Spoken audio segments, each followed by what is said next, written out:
Sud Radio, 10h, 11h, Natacha Harry. Bonjour à tous, c'est un plaisir de vous retrouver chaque samedi matin, 1 heure ensemble pour parler de vos animaux. Alors au sommaire aujourd'hui, savez-vous qu'il est possible d'adopter un animal de laboratoire ? Une association en a fait son cheval de bataille, elle s'appelle le Graal.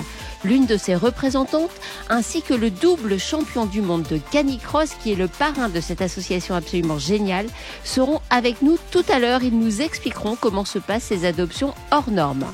Côté faune sauvage, c'est une balade en campagne que je vous propose ce matin. Un grand bol d'air qui nous permettra d'aller à la découverte de la biodiversité qui nous entoure, avec un guide expert, Pierre Rigaud, que vous connaissez très bien sur cette antenne.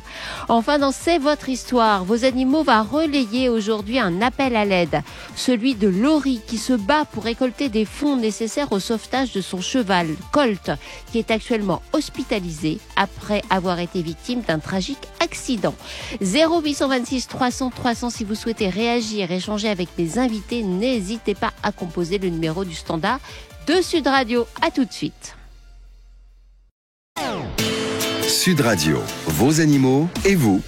Et ce matin, dans Vos animaux et vous, nous allons parler d'adoption. Mais attention, pas n'importe quelle adoption, l'adoption d'animaux provenant de laboratoires. Vous allez découvrir que oui, en France, il y a des animaux de laboratoire qui sont aussi des animaux de compagnie. Et heureusement, grâce à une association qui s'appelle le Graal, ces animaux ont parfois le droit à une retraite extrêmement heureuse dans une toute nouvelle famille. Pour nous en parler, j'ai le plaisir de recevoir Claire-Marine Schlegel. Bonjour Claire-Marine. Bonjour Natacha. Merci beaucoup d'être avec nous aujourd'hui. Claire-Marine, vous êtes bénévole au Graal. Merci infiniment d'avoir accepté notre invitation pour nous présenter cette formidable association. Et puis bonjour également à Anthony Lemoigne. Bonjour Natacha. Anthony, vous êtes soutien et parrain du Graal et pour ceux qui s'intéressent de près au sport canin, vous êtes multimédaillé dans une discipline qui s'appelle le canicross, 2 fois champion du monde, 3 fois champion d'Europe et bien d'autres titres encore. Et vous êtes un soutien actif du Graal. Exactement, tout à fait. J'ai eu l'honneur d'être le parrain de cette association et on a pour projet de mettre différentes actions en place pour communiquer autour de cette belle cause. Alors c'est vrai que cette cause est excessivement belle et louable.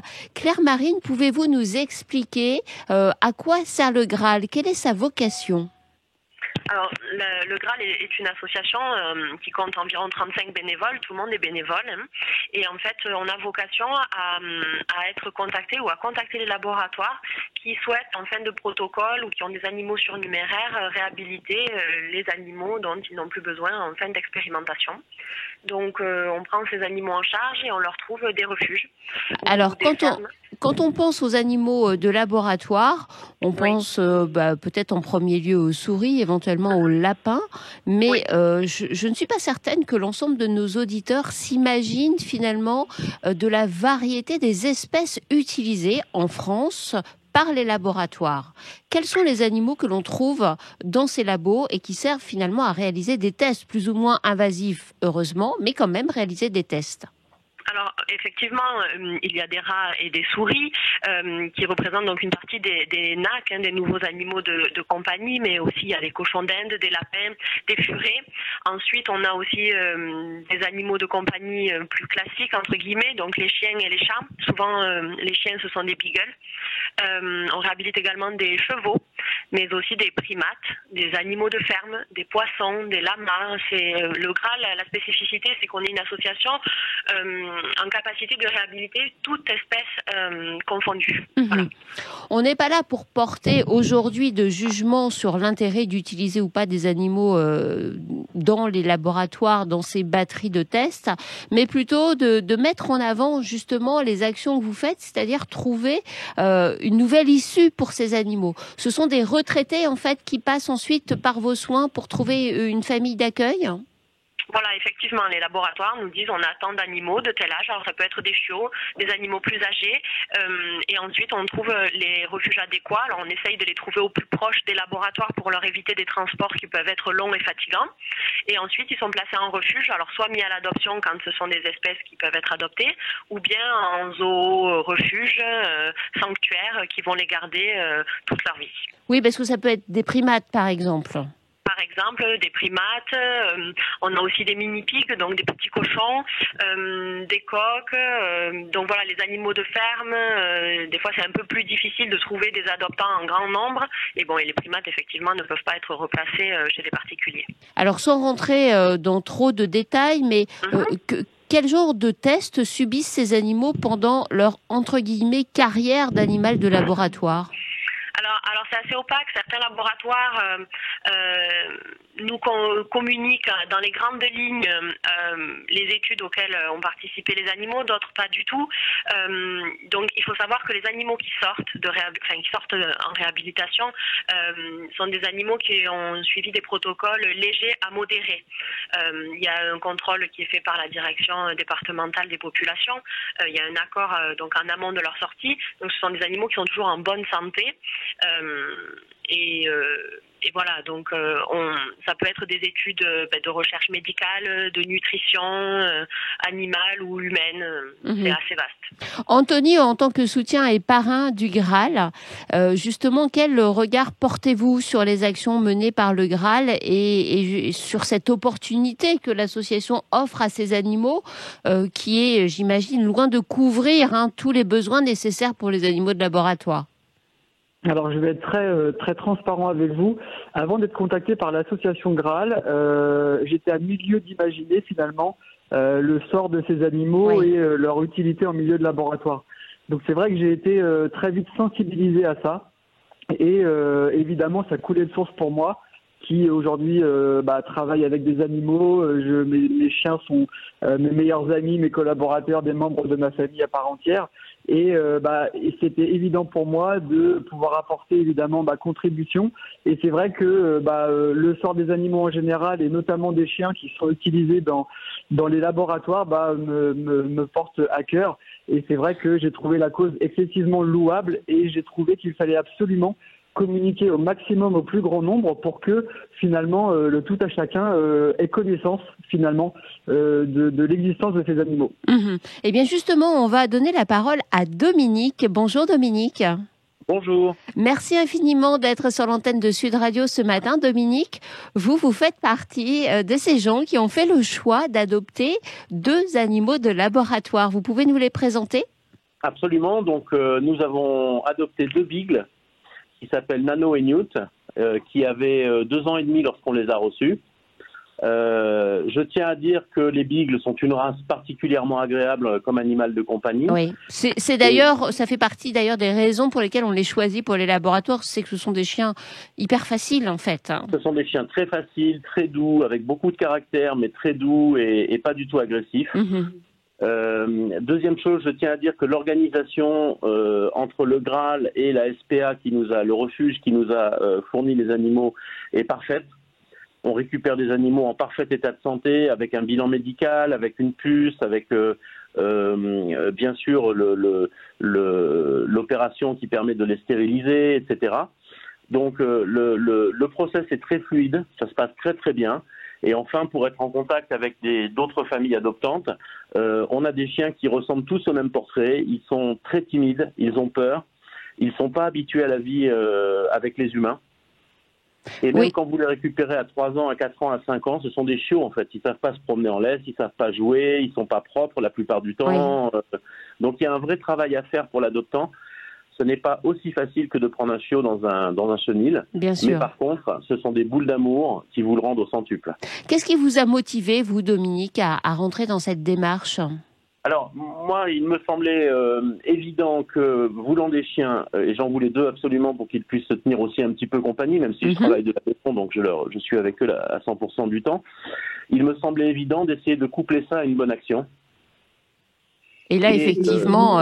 de contribuer à la réhabilitation de ces chiens qui le méritent parfaitement. Alors, ce que vous décrivez comme situation, je pense, est très, très intéressante et très enrichissante en termes d'information. Quand on prend ces chiens, même quand ils sont adoptés à un âge adulte, ce sont des chiens qui ne connaissent rien de la vie. Ça a dû vous étonner, ça, peut-être, au début. Absolument. Tout à fait. Au début, c'était très drôle. On leur lançait une balle, ils regardaient la balle partir, ils ne comprenaient pas ce qu'il fallait faire avec la balle. Oui, parce que leur vie a été dédiée au laboratoire sans vie de proximité avec des êtres humains, sans être confrontés au bruit environnant, etc. Enfin, à ce qui est pour nous une vie normale, mais qui ne l'était pas pour Absolument. eux. Combien de temps Donc, ont-ils quand mis ils à sont dans le jardin, s'habituer? il faut savoir que le vent dans les feuilles, ça les fait aboyer. D'accord. Combien de temps ont-ils mis à s'habituer à peu près à la nouvelle vie qui leur était offerte? Oh, je vais dire 6 mois. 6 mois quand même. Oui. Mais par contre, en termes d'amour, vous le disiez, ce sont des boules d'amour pour reprendre vos propos. Vous avez le sentiment qu'ils sont presque reconnaissants de cette nouvelle vie pour eux? Ah, complètement. Ils ne nous quittent pas. Je sors dans le jardin, ils sortent dans le jardin avec moi. Je rentre dans la maison, ils rentrent dans la maison. Je change de pièce, ils changent de pièce. Ils sont devenus complètement dépendants à notre présence. Et vous à la leur, j'imagine. Et nous à la leur, bien sûr. Eh bien, merci beaucoup Dominique pour ce très beau témoignage qui, je crois, résume assez bien finalement comment se déroulent ces adoptions, surtout quand il s'agit de chiens. Claire Marine, j'imagine que les gens qui nous écoutent ont peut-être des freins à se lancer dans cette démarche d'adoption en se disant mais on va récupérer un animal traumatisé qui a vécu des choses difficiles. Qu'est-ce que vous pouvez leur répondre? Alors que majoritairement, et heureusement, ce n'est pas le cas. Après, effectivement, comme Dominique le disait, il faut s'attendre effectivement à avoir un petit décalage avec un chiot qui sortirait d'un élevage, par exemple. Après, c'est vraiment différent d'une situation à l'autre. Ils ne sortent pas tous au même âge, ils n'ont pas subi les mêmes expériences, ils n'ont pas été placés dans les mêmes laboratoires. Donc vraiment, chacun a un parcours différent. Mmh. Et voilà, avec du temps, de la patience, de l'échange, on arrive à construire quelque chose et qui est d'autant plus valorisant quand forcément vous voyez les progrès que fait le chien en binôme. Forcément, c'est beaucoup plus valorisant, effectivement. Bien Après, sûr. Il y aura des choses à apprendre comme avec un chiot. Et quel est le parcours de l'adoptant potentiel? Par quoi doit-il passer entre le moment où il se dit « Tiens, j'ai envie de rentrer dans ce programme proposé par le Graal » et le moment où il reçoit son animal? Alors déjà, je pense qu'il y a une grande réflexion à faire en famille avant toute adoption. Il faut vraiment que ça soit réfléchi. Il faut aussi, alors je conseillerais souvent, notamment pour les beagles, ils ont parfois une réticence à l'homme, certainement parce qu'ils ont vécu au laboratoire. Donc on a eu des adoptions qui ont été un peu compliquées à mettre en place parce que ça se passait très bien avec la dame. Et avec le monsieur, c'était plus compliqué. Donc vraiment, il faut que toute la famille prenne la décision, soit prête à s'engager et ensuite nous suit sur les réseaux et au fur et à mesure des sorties, des réhabilitations, on indique dans quel refuge se trouvent les animaux, dans quelle région. Oui, parce que vous, pour bien préciser les choses, vous n'avez pas de refuge. Donc vous travaillez avec des associations et des refuges qui prennent vos animaux et ensuite qui les placent. C'est ça. Donc en fait, effectivement, on reçoit beaucoup de demandes de personnes qui nous disent voilà, j'ai un jardin, je veux adopter un chien, comment je peux faire? Nous, à notre niveau, on s'occupe de placer en refuge. Après, les adoptions se font aux conditions de chaque refuge. Donc là, après, c'est aléatoire. Selon le refuge, certains sont OK pour des adoptions par département, d'autres sur toute la France. Il faut vraiment voir ça au cas par cas avec les refuges. Nous, on annonce les sorties, les dates, le nombre d'animaux, leur espèce. Et ensuite, il faut se rapprocher des refuges. Mais voilà, en vous suivant sur vos réseaux sociaux, sur Facebook, sur Instagram, on sait lorsqu'il va y avoir une sortie. Et généralement, une sortie, ce n'est pas un animal, mais c'est vraiment un lot complet, même si l'expression n'est pas très heureuse. Oui, alors, il peut des fois il arrive que ça soit un animal, voire deux. Mais généralement, effectivement, les laboratoires en fin de protocole ont plusieurs animaux à placer. Donc, effectivement... Le chiffre est un peu plus haut. Donc oui, sur nos réseaux sociaux, on annonce toutes les sorties. C'est déjà une grande fierté pour nous. Et puis pour justement prévenir les gens de la disponibilité, entre guillemets, des animaux dans les refuges. Par curiosité, combien d'animaux à peu près avez-vous placé depuis le début de la création du Graal? Alors la première réhabilitation a eu lieu en 2005. C'est un chien qui a été réhabilité de laboratoire par Marie-Françoise Lheureux, notre présidente. Et depuis, on est à environ 4500 animaux réhabilités. On espère en 2021 arriver au chiffre symbolique des 5000. Je pense qu'on est en bonne voie pour le faire. Donc voilà. On va maintenant donner la parole à une autre adoptante du Graal, c'est Emeline. Bonjour Emeline. Bonjour. Alors vous, Emeline, merci beaucoup d'être avec nous sur Sud Radio aujourd'hui. Vous n'avez pas adopté ni un chien ni un chat, mais un lapin. Tout à fait. Racontez-nous. Et même une lapine. Donc c'est une lapine géant de Bousca qui s'appelle Ola. Oui. Donc, elle va bientôt avoir 1 an et ça fait 2 mois qu'elle est parmi nous. D'accord. Donc en février, en fait, on recherchait à adopter une lapine et pour moi, ça a été une découverte, l'association Le Graal, parce que je ne savais pas du tout qu'il y avait des animaux qui étaient réhabilités, des laboratoires. Donc ça a vraiment été une découverte et pour moi, c'était sûr de la choisir elle et pas une autre lapine. Vous aviez déjà eu des lapins par le passé ? Tout à fait. En fait, j'avais un couple de lapins et on avait perdu notre lapine. Et justement, après quelques mois, on cherchait à adopter une nouvelle lapine pour du coup tenir compagnie à notre lapin actuel. Et alors, comment s'est adapté Ola à cette nouvelle vie, à cette nouvelle famille ? Alors au début, elle était très craintive. En fait, elle avait peur des bruits. Donc par exemple les bruits de la télé, la radio. Donc il fallait beaucoup la rassurer en la caressant, en lui disant que c'était normal. Et puis au fil des jours et des semaines, elle s'est très vite habituée. Donc maintenant, elle partage du coup la vie avec notre lapin. Et il est content d'ailleurs d'avoir une nouvelle copine ?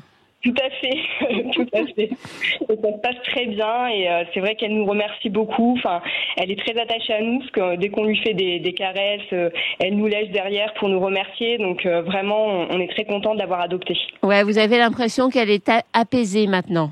Tout à fait, c'est exactement ça. Eh bien, merci beaucoup Emeline, une fois de plus pour ce témoignage qui montre que non seulement le Graal réhabilite des chiens, des chats, mais aussi des lapins, des chevaux, et je crois même que en ce moment, Claire-Marine, vous avez un groupe de souris, c'est bien ça ?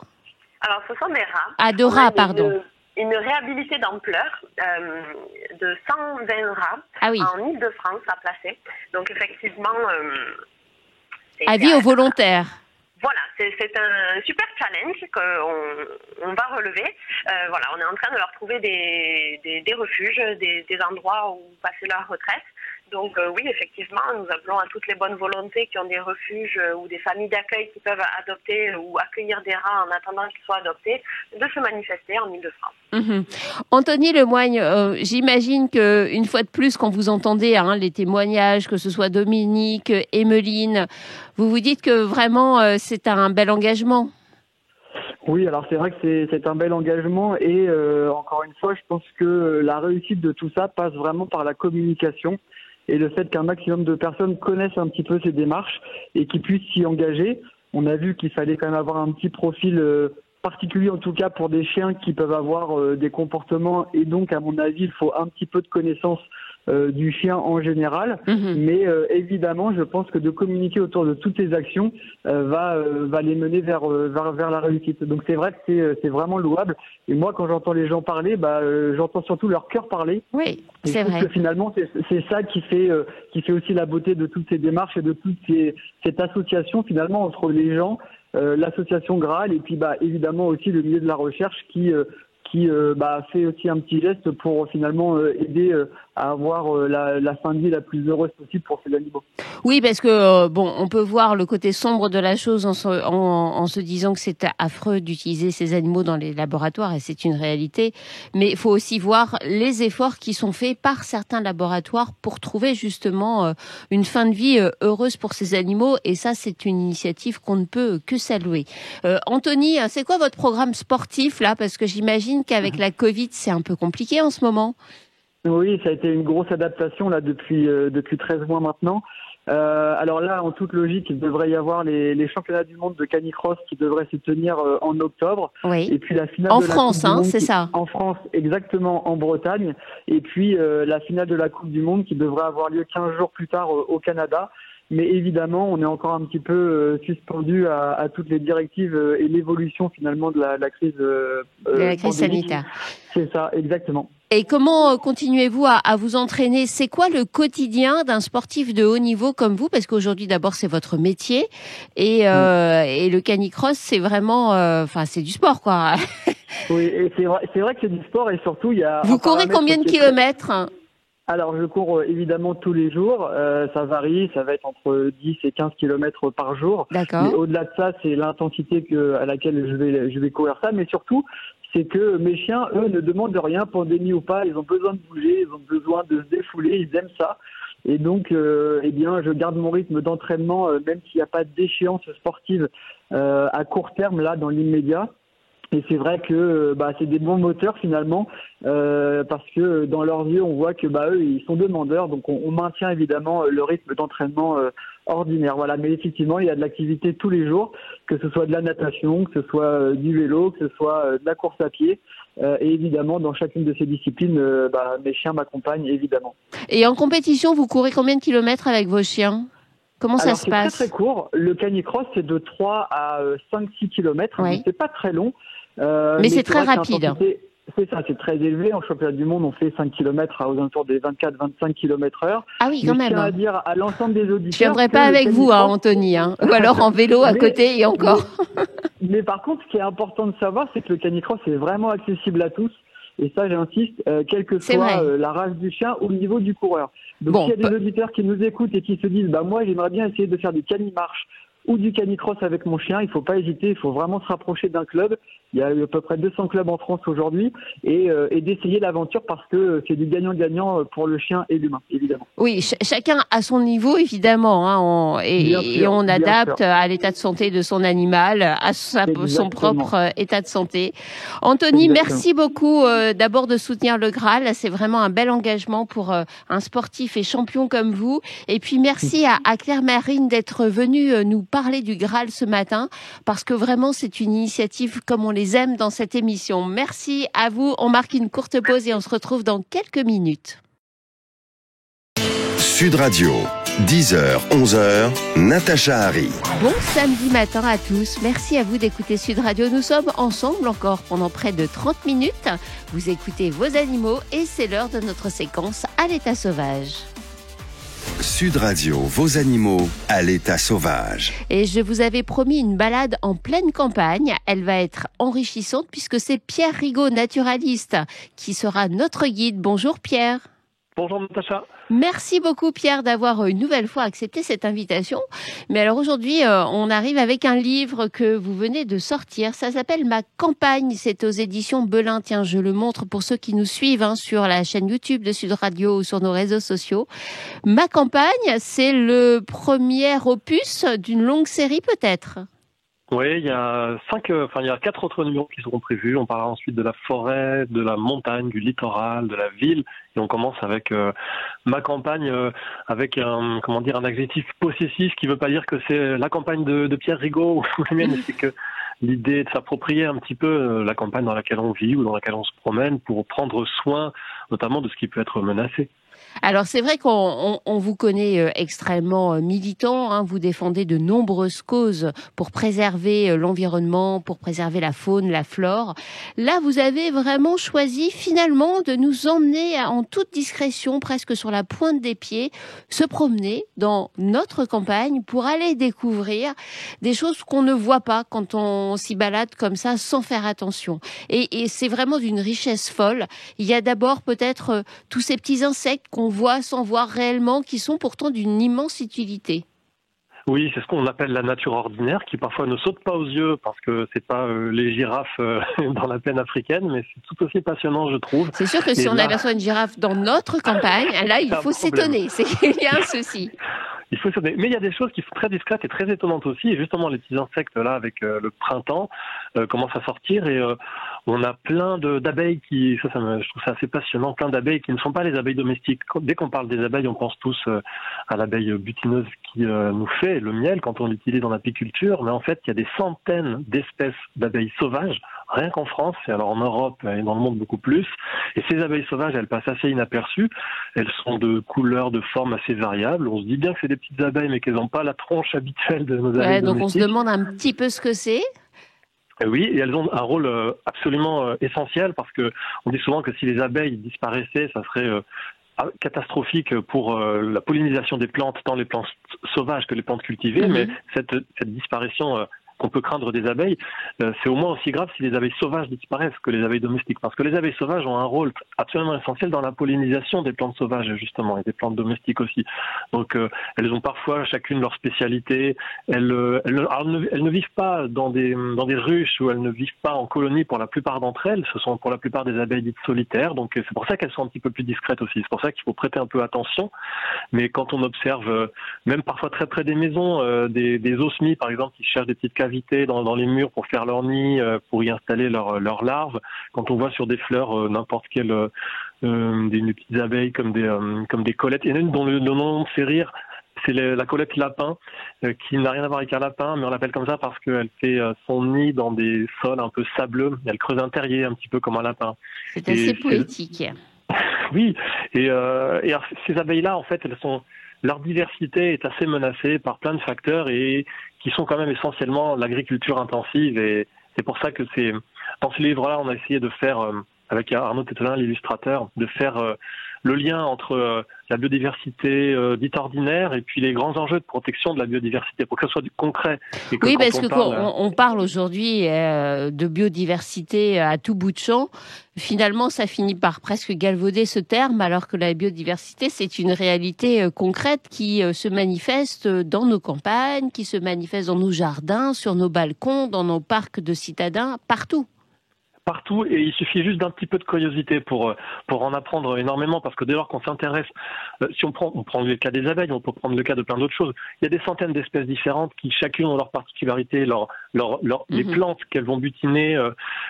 Pour des papillons, ça va être quelles plantes chaque papillon va choisir pour pondre son œuf, puisque chaque chenille va pour certaines espèces ne s'intéresser pour certaines espèces de papillons, elles ont besoin d'une ou deux espèces de plantes particulières. Donc toute cette diversité-là, en fait, dès qu'on s'ouvre un petit peu, dès qu'on est un petit peu curieux, ça devient tout de suite l'engrenage. Franchement, si on met le doigt dedans, on devient naturaliste à la fin, parce que c'est passionnant. La relève va se préparer, Pierre Rigaud. Alors il y a une 50aine d'entrées thématiques dans cet ouvrage. Et à chaque fois, vous ne faites pas finalement une description de ces espèces pour qu'on arrive à les reconnaître, mais simplement vous attisez un peu notre curiosité pour qu'on prenne le temps de regarder ce qui nous entoure. C'est vraiment ça votre idée, si je ne me trompe pas. Et il y a tous ces animaux du milieu aquatique qui retiennent beaucoup votre attention dans cet ouvrage. Alors il y en a qu'on connaît de mieux en mieux, les loutres, les castors qui font leur retour. Et puis, il y a des plus petits, les crapauds, les grenouilles.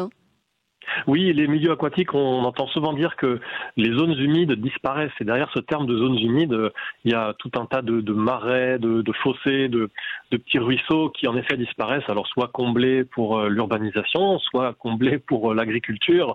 Et à chaque fois, c'est toute une richesse qui disparaît avec. C'est pour ça qu'il faut absolument préserver ces endroits dans lesquels vivent en effet toute une diversité d'animaux fabuleux. Alors, ils sont souvent très discrets, franchement, les loutres, on n'en voit pas tous les matins, même dans les rivières où elles sont présentes. Il faut vraiment s'armer de patience, et encore, même avec beaucoup de patience, c'est quand même très très compliqué. On peut voir peut-être quelques traces. On voit des traces parce que ces animaux comme les loutres ou les castors, qui maintenant reviennent, et c'est une très bonne nouvelle, elles recolonisent peu à peu, mais elles avaient été exterminées par les humains, et c'est pour ça qu'aujourd'hui elles nous craignent et qu'elles ne sortent quasiment que la nuit. Et puis il y a tout un tas de petits amphibiens qui eux aussi sont très menacés parce qu'ils sont complètement dépendants des milieux aquatiques, non seulement de la présence de ces milieux aquatiques, que les zones humides ne soient pas drainées, mais aussi de la qualité, qu'il n'y ait pas trop de pollution due à l'agriculture ou à l'industrie, que les eaux soient encore relativement propres. Et on trouve des crapauds qui ont un mode de vie assez remarquable, puisque par exemple pour la plupart des grenouilles et crapauds qu'on observe dans la campagne, il faut savoir que les zones humides sont indispensables pour eux et pour elles qu'à un moment de leur vie, pour la reproduction, quand elles vont se reproduire et donner naissance aux têtards. Mais sinon, par exemple, les crapauds vivent l'essentiel de leur année en dehors du milieu aquatique. Par exemple, ils vivent dans des bois qui sont à côté ou même dans des jardins, et puis ils doivent migrer au printemps pour aller se reproduire dans les milieux aquatiques. Et donc, quand on veut protéger ces animaux-là, il faut protéger non seulement les zones humides, mais ce qu'il y a autour. Et en fait, c'est la diversité des paysages, la mosaïque de milieux agricoles, les haies, les bosquets, les bois, toute cette diversité de milieux et de plantes qui fait qu'il y a une richesse d'animaux, de petits animaux et ensuite de grands animaux, parce que les crapauds eux-mêmes seront la proie d'autres animaux plus grands, comme les loutres finalement. Donc c'est un cercle en fait. C'est une chaîne. Alors justement, vous parliez des haies à l'instant. Les haies, c'est un vrai sujet dans nos campagnes. Elles ont disparu au profit d'une agriculture intensive, mais on se rend compte aujourd'hui à quel point elles sont indispensables. Oui, c'est pas nouveau que les haies disparaissent, ça fait depuis les années 50-70 et l'avènement de l'agriculture industrielle, disons que les haies ont été rasées pour faire des parcelles plus grandes. Mais aujourd'hui, on sait que dans les haies, il y a la plupart, par exemple, des oiseaux chanteurs des campagnes. Ça paraît incroyable que quand on sort au printemps le matin en ce moment, on entend chanter dans les campagnes. On entend plein d'oiseaux, on les voit pas. Pourtant, mais ils même sont là, dans les ils sont villes, cachés mon dans cher les... Pierre. Oui, même dans les villes. Alors, dans les campagnes, si le paysage est un peu plus diversifié, il peut y avoir... Il peut y avoir plus d'espèces d'oiseaux chanteurs, c'est pas toujours les mêmes. Et puis, il y a des espèces d'oiseaux qui dépendent complètement des haies et qui là, mais que vous ne verrez pas dans les villes. Par exemple, si on pense aux pie-grièches écorcheurs, ces passereaux qui chassent des insectes et qui installent leur nid bien cachés dans une haie profonde, eh bien, ces oiseaux-là, ils ont besoin de la présence de la haie pour vivre, parce que à l'origine, ils vivaient dans des buissons, dans des lisières forestières, mais maintenant, la campagne, évidemment, est un milieu qui est complètement travaillé par l'être humain depuis longtemps. Donc, en fait, ils ont trouvé des milieux de substitution, et la haie est un milieu de substitution à une végétation naturelle. Et maintenant, ils sont dépendants de ce que les humains font ou ne font pas avec les haies. Donc, ils ont besoin de haies pour se cacher, et ils ont besoin d'insectes pour se nourrir. Par exemple, je prends le cas de la pie-grièche écorcheur, mais il y a plein d'autres passereaux qui ont besoin d'insectes, et ces insectes-là, leur présence dépend d'une agriculture qui ne met pas trop de pesticides. Donc, vous voyez, tout est complètement connecté. Et si on veut protéger les oiseaux, faut faire attention à l'agriculture, faut faire attention à préserver les milieux, tout est absolument lié. Il y a un autre chapitre qui m'a étonnée dans cet ouvrage. C'est un chapitre qui est dédié aux chats, mais pas forcément les chats que l'on connaît dans notre quotidien, parce que vous parlez des chats des champs. Oui, alors je les appelle les chats des champs pour faire le parallèle avec les chats des villes, bien qu'il y ait bien sûr des chats domestiques qui se baladent aussi dans les campagnes. Mais en fait, je veux parler du chat sauvage ou chat forestier, qui est souvent confondu avec des chats domestiques qui peuvent s'éloigner des habitations. Le chat forestier ou le chat sauvage, c'est le chat qui vivait en Europe avant que l'être humain introduise en fait les chats domestiques qui viennent, comme vous savez, d'Afrique de l'Est, du Proche-Orient, et qui ont été domestiqués par les humains avant d'être importés, et qui maintenant en fait sont beaucoup plus nombreux que les chats forestiers. Et les chats forestiers, qui sont généralement très discrets, qui s'approchent pas des maisons et qui sont des prédateurs naturels dans les forêts à l'origine en Europe, et aujourd'hui dans les prairies, dans les campagnes françaises et européennes, ces chats-là, alors c'est une bonne nouvelle aussi parce que ils reviennent un peu, ils sont de moins en moins rares par rapport à l'extermination qu'on en a faite au 19e et au début du 20e siècle. Mais maintenant, ils sont quand même fragiles et comment dire, un peu aussi dépendants du bon vouloir des humains à les préserver, parce que... Est-ce qu'on a une idée d'ailleurs du nombre de chats forestiers que l'on peut trouver sur notre territoire ? Aucune idée du nombre. On sait qu'ils sont présents essentiellement dans le nord-est du pays, dans le centre de la France et un peu dans le sud-ouest essentiellement. Ils ont toujours une densité assez faible, rien à voir avec des chats domestiques errants qui se nourrissent par exemple autour des villes où là on peut voir 10 chats sur le même endroit. Les chats forestiers, c'est pas du tout le cas. Ils ont chacun un territoire qui est assez grand et ils sont vraiment solitaires et chaque chat défend son territoire. Donc c'est vraiment pas du tout le même fonctionnement. Disons que c'est le fonctionnement naturel qui permet de limiter naturellement les densités. Mais c'est quand même, je trouve, réjouissant de voir que maintenant qu'ils sont protégés, ça fait déjà plusieurs décennies qu'ils sont protégés, peu à peu ces chats forestiers reviennent. Il leur faut quand même un milieu suffisamment préservé. Donc si c'est des champs à perte de vue d'agriculture intensive, on ne trouvera pas de chats forestiers, mais dès lors qu'il y a suffisamment de milieux préservés et qu'on les laisse un peu tranquilles, eh bien, ils reviennent tout seuls, il n'y a pas besoin de faire des réintroductions, et moi je trouve que c'est assez réjouissant. Pierre, on connaît bien sûr votre côté militant en faveur de la nature, de l'écologie.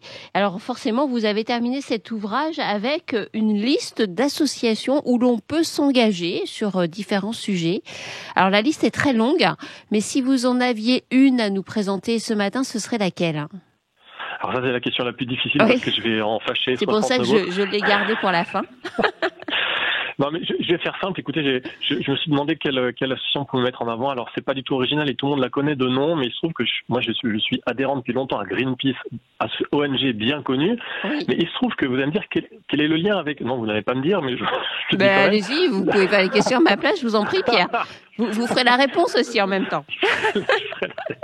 Je vais prendre un café et puis je reviens dans 5 minutes. Non.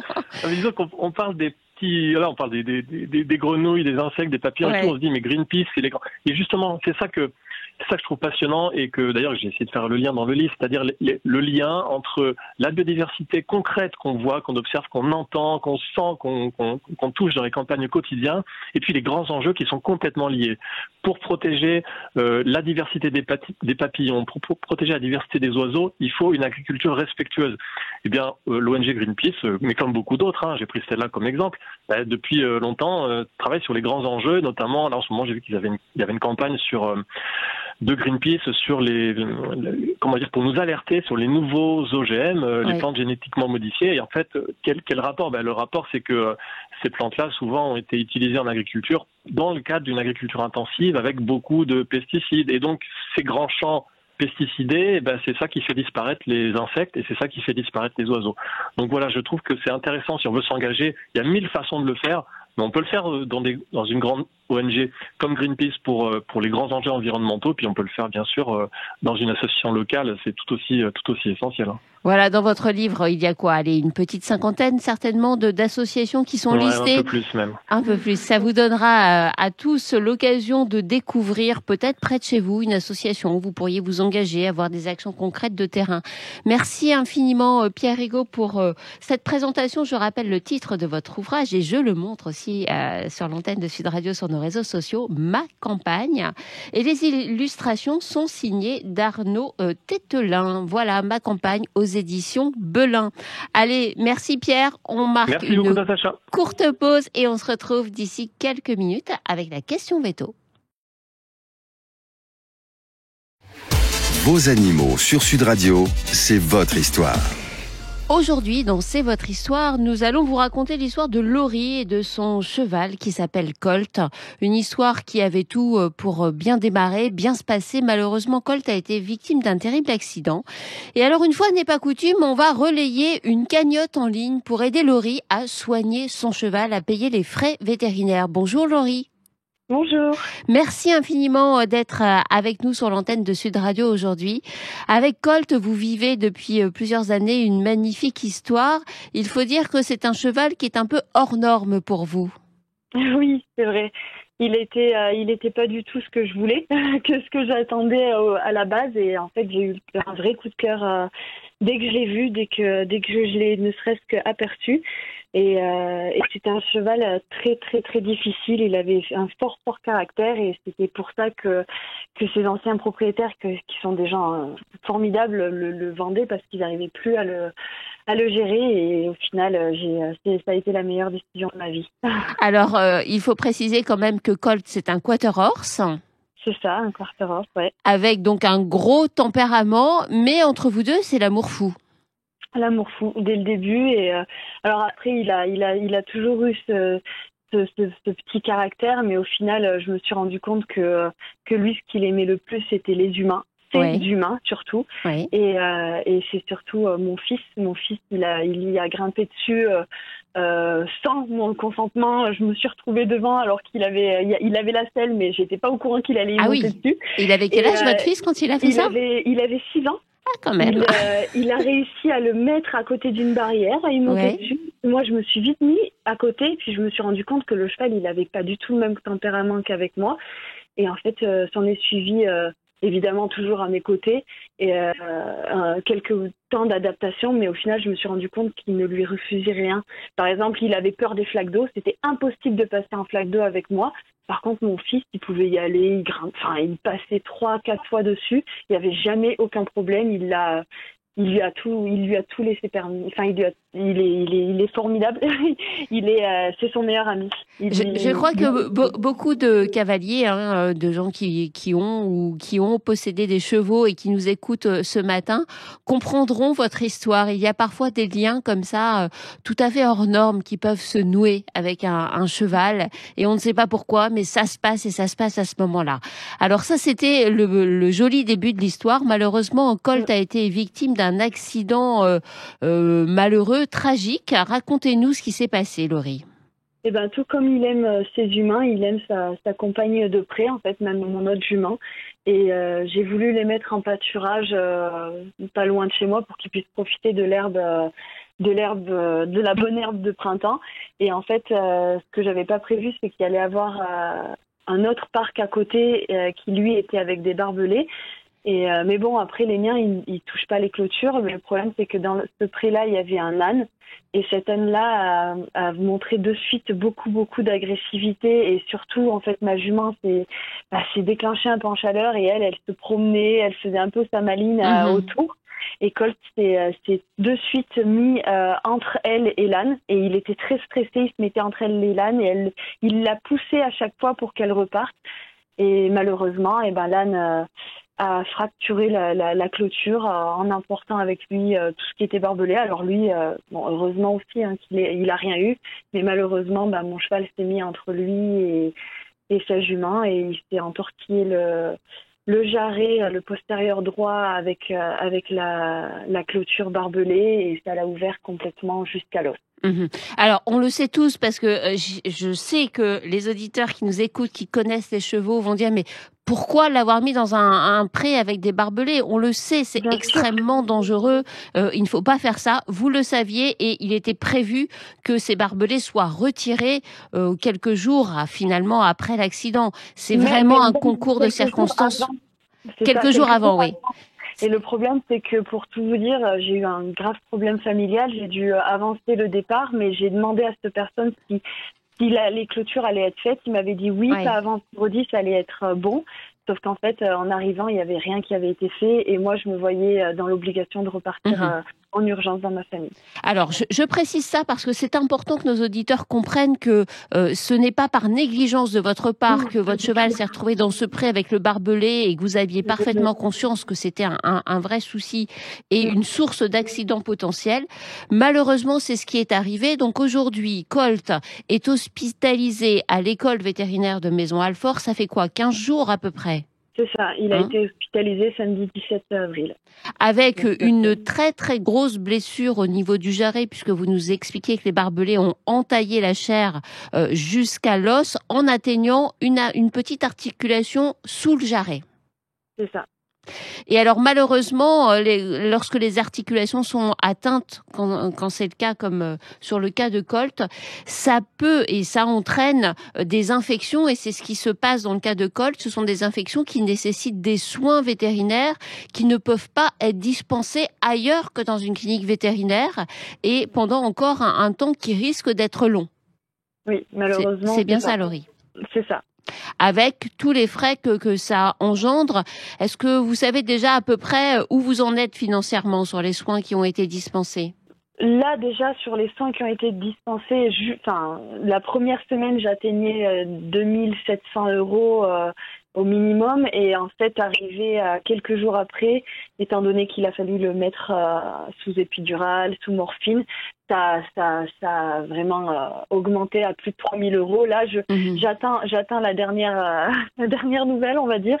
Mais malheureusement, j'ai pas le choix. En gros, c'est soit je le ramène chez moi et il est voué à mourir dans d'atroces souffrances. Oui, non, mais ça, c'est pas envisageable, hein, bien sûr. C'est pas du tout envisageable. Oui. Soit voilà, il doit rester là-bas et que je puisse l'aider au mieux. Alors, comme je connais assez bien l'école vétérinaire de Maisons-Alfort pour y avoir fait mes études, j'ai passé 2-3 coups de fil, j'ai pris des nouvelles de Colt.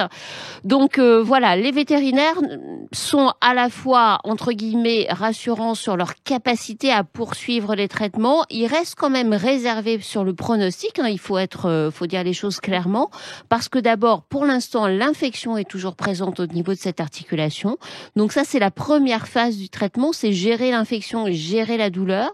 Il faut éviter que Colt fasse une fourbure parce que forcément, en supprimant l'appui sur la jambe qui lui fait mal, il génère un appui de l'autre côté qui peut être une source de fourbure.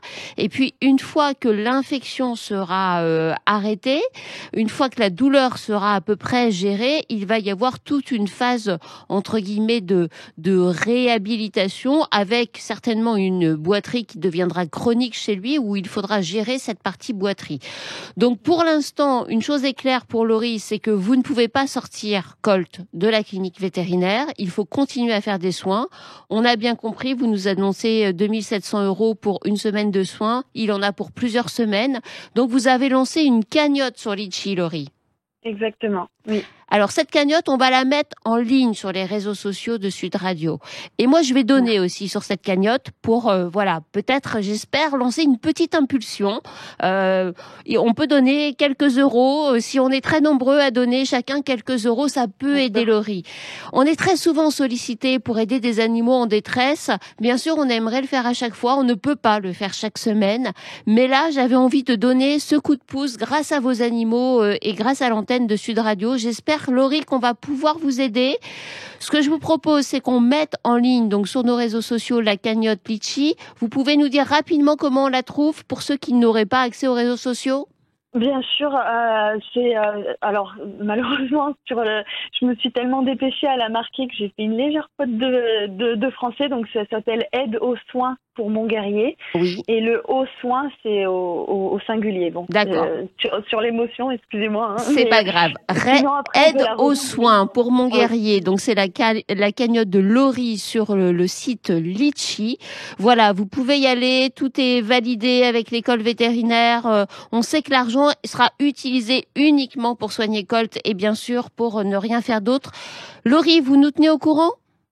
Oui, honnêtement, j'ai pas les mots pour vous remercier. Il y a pas de mots français suffisants en fait pour remercier toute cette aide pour sauver mon meilleur ami, mon compagnon de vie, et j'ai pas les mots. Merci beaucoup, Natacha. Eh bien, écoutez, la meilleure manière de nous remercier, c'est de nous rappeler d'ici quelques semaines en nous disant que Colt va bien. Oh, j'en rêve. Je l'espère. Merci beaucoup. Voilà. Merci à vous, Laurie. Allez, tout de suite, c'est notre question veto. Sud Radio, vos animaux. Question veto. Bonjour, merci beaucoup d'avoir appelé le standard de Sud Radio. Je vous écoute pour cette question veto, et c'est Céline. Merci à Maxime. Merci Maxime, notre réalisateur. Je suis tellement émue par l'histoire de Laurie que Céline, excusez-moi, j'avais oublié votre prénom. Il n'y a pas de souci parce que j'ai été touchée au cœur aussi avec Laurie et son cheval Colt. Alors, qu'est-ce que je peux faire pour vous, Céline ? Alors, moi, mon chien, en fait, en ce moment, il n'arrête pas de manger beaucoup d'herbes. Du coup, je pense qu'il ressent vraiment le besoin de se vermifuger. Oui. Et je me demandais si c'était suffisant de le laisser faire tout seul, ou est-ce qu'il faudrait lui donner un petit vermifuge comme on fait pour les chats, par exemple. Alors, je vais être très catégorique sur ma réponse. C'est que les chiens peuvent prendre l'habitude de manger de l'herbe. Ça peut leur faire du bien. Parfois, c'est parce qu'ils ont une gêne au niveau des intestins. Mais alors, en aucun cas, l'herbe qu'ils vont ingérer n'est un vermifuge. Ça n'ira pas tuer les parasites intestinaux. Donc, oui, il peut manger de l'herbe. Ce n'est pas grave s'il n'en mange pas en trop grande quantité. Voilà, si ça ne devient pas un toc, entre guillemets. Mais alors, par contre, vraiment, il faut le vermifuger. Pour ça, il faut que vous alliez voir votre vétérinaire, Céline. D'accord. Ouais, voilà. D'accord. Ok. Oui, c'est vrai qu'il s'arrête pas en plus. Donc, mais vous savez, c'est une question très fréquente. Hein. Vous n'êtes pas la seule à croire ça. Oui, si ça peut vous rassurer. Merci à vous, Céline, pour votre question. Merci beaucoup.